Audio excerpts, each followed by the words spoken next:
ama Washington iyo Moscow ayaa u eeg mid god kale ku sii dhacay ayadoo markii hore la isku haystay hadalkii ahaa Putin inuusan abid sii joogi doonin jagada ama uusan ku sii nagaa doonin xafiiska aqalka Kremlin ayuu hadalkii ka daran maanta soo gami wuxuu markii hore sheegay inuu Putin geystay xasuuq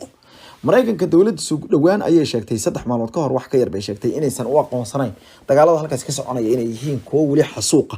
waayo xasuuqu kelmadda xasuuq way ka duwan tahay hadalada oo kale xasuuq waxa weeye marka dad la bartilmaameesto isla markaana inta la soo ururiyo si aan kala sooc lahayn loo dilo oo dhigta dhiiga loogu daro caruur gabadh wiil islaan waa sidii wixii ka dhacay Rwanda iyo dalka la yiraahdo salahan dalkan Bosnia Herzegovina dadka Serbiyiinta waxay u geysteen muslimiintii magaalada Srebrenica oo kale ila dad israahaanta loo ururiyo kadib meel la tubo kadib la laayo way laakiin dadka qalalaasaha ku dhax dhintay dagaal meel ka soconayo laba quudood isku dilayaan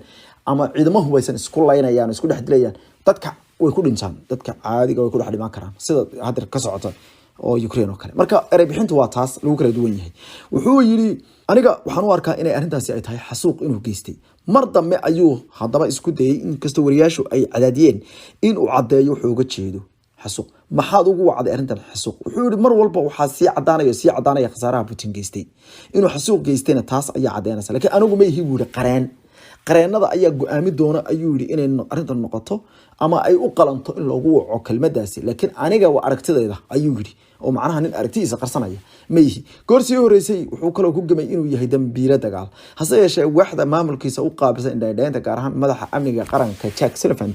ayaa waxa uu sheegay waxa ay hadeer arkaan inay tahay dhibaatooyin iyo dhacdooyin khasaaro badan geysanaya iyo dambiye dagaal in meesha ka dhacay laakiinse waysan wali gaarsiin karin heerka ah in ay leefalahan gaarsiiyaan